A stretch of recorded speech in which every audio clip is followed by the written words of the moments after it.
Okay, thank you for coming. We will get started. We will have first a short statement from School Committee Chair Chris Brezski, followed by City of Newton Mayor Ruthanne Fuller, and then we will have a brief statement from Superintendent Dr. Anna Nolan. Good evening, School Committee Chair Chris Brezski. It's finally over. This evening, the Newton School Committee and the Newton Teachers Association reached a tentative agreement on a new contract. This contract reflects our values, including respect for our educators.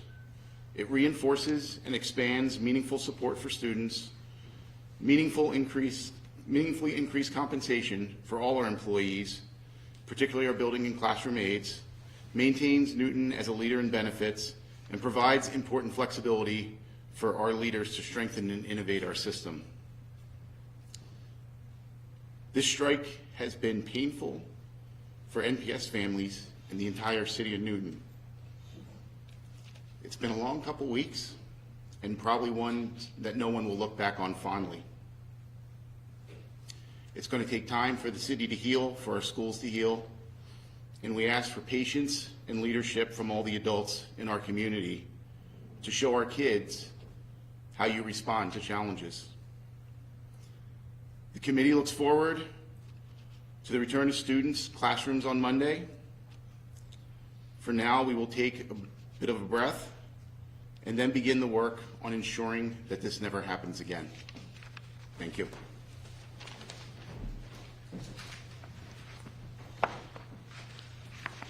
Ruthanne Fuller, Mayor, City of Newton.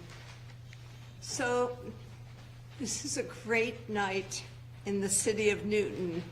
There will be school on Monday. And never did those words mean so much. We are absolutely thrilled to get our students and our teachers back in their classrooms. We are also thrilled to settle a new 4-year contract that honors the tremendous work of our educators, a contract that the city can afford, a contract that serves our students. I want to thank School Committee Chair Chris Brezski and the School Committee negotiating team members, Tamika Olszewski, Kathy Shields, and Paul Levy. Certainly an extraordinary time commitment, but most of all, judgment and focus on the needs of our children. And kudos to the entire Newton School Committee who shaped the decision-making with wisdom and grace. We have here tonight with us Vice Chair Emily Prenner, Amping Chen, Rajiv Parlikar, Amy Davenport, and Barry Greenstein.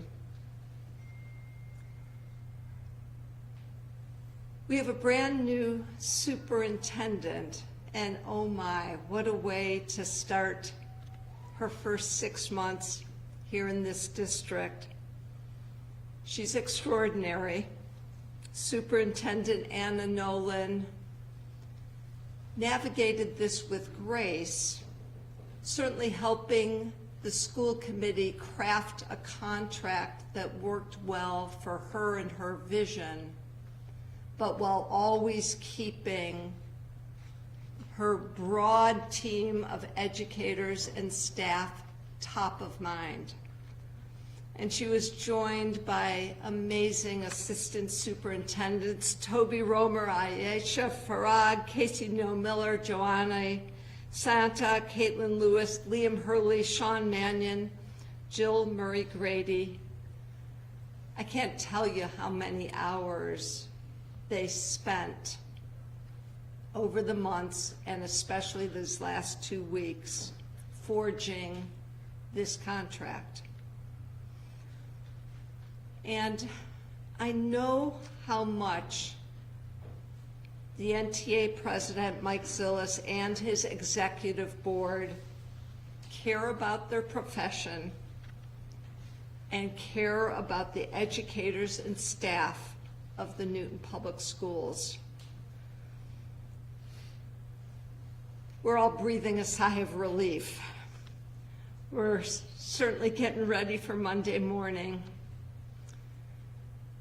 But also, in the coming days, I ask for the help of everyone here in Newton in finding ways to reflect and reconnect, to learn from each other, and to heal. Thank you.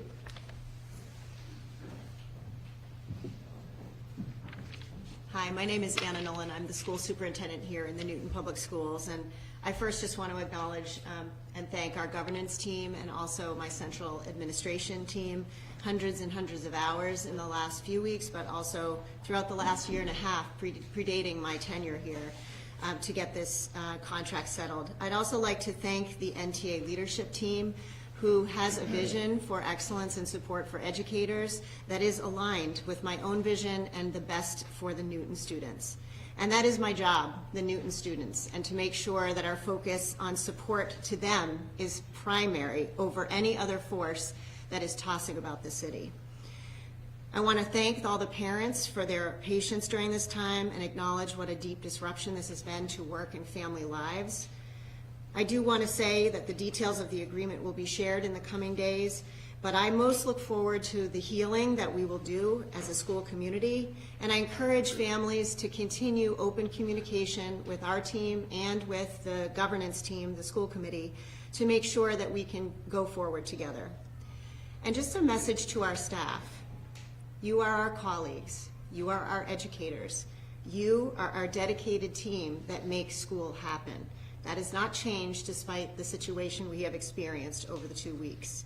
We're here to support our students, and gladly we are both proud of the contract that now joins us in their support.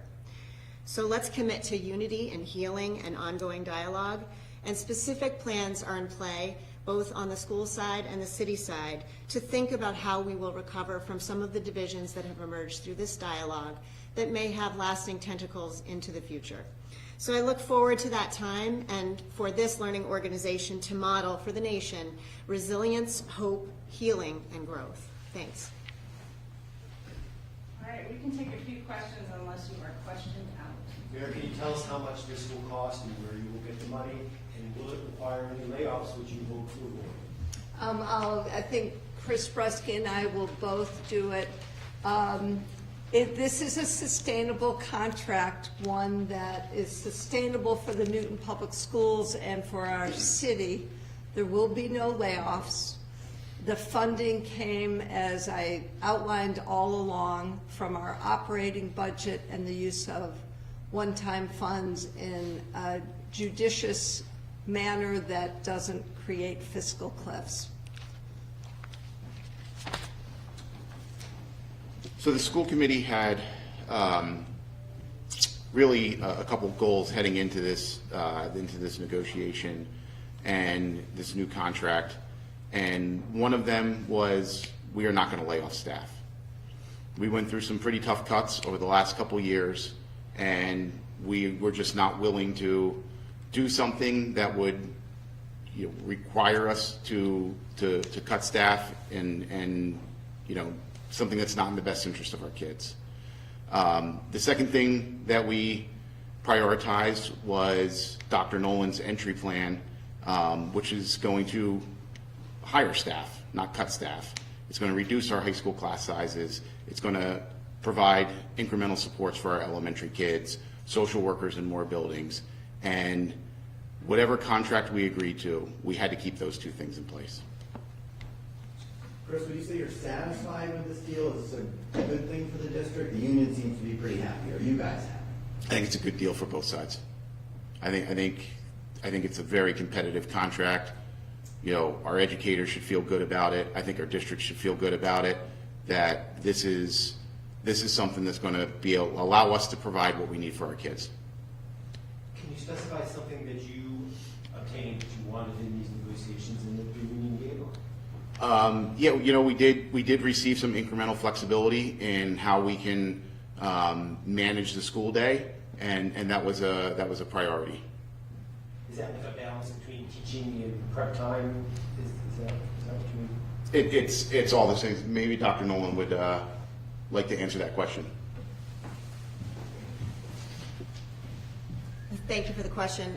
The contract does allow for flexibility, but more important, it allows for shared union and administration committee work that will determine what the next best steps are together. This is not an administration or governance team that is going to mandate their way into a leadership zone. We believe in collaboration, and this allows our teachers to have first and foremost say in how we will do our business. I was a teacher, many of us in the administrative team were teachers, and we learned to be leaders by having shared leadership of our school system. And so I'm really proud of that work that allows us to look at mental health needs, that allows us to look at how we staff elementary schools, and that also resulted in additional time for teachers in the future so they could have more preparatory time to serve children. Any last questions? One more? Maybe just a technical question. The school committee has already voted. You referred to this as a tentative deal. What are the process? What's the process to make it a final deal? Yeah, the expectation is both the school committee and the union will ratify the contract this weekend. But you both take separate votes, okay? Yes, correct. And tomorrow or Sunday, do you know yet? We are scheduled for a 10 a.m. Meeting tomorrow to ratify the contract. If I could just clarify a little bit, I believe the union has not yet picked their date for the ratification vote. They think it'll be early next week, but I don't think they're ratifying it this weekend. They'll still go back to school with a tentative. Correct. You got that right? Amy, one more question. Yeah, so February vacation, that seems to be top of mind with some parents. Is that a done deal, that those will be the days for makeup? Thanks, Sorry, everyone. Dr. Nolan. So the school committee did receive guidance both from the community and from me on how to approach those days. We were in a pretty fluid environment. I put out the memo when we only had a few days into the strike. Now we have many days into the strike. The school committee will continue to discuss the full range of days that will be executed to make up the days. It does mean that February vacation will be impacted significantly because if we have any storm days, we must take those days. Thank you all for coming, appreciate it. Congratulations. Thank you. All right.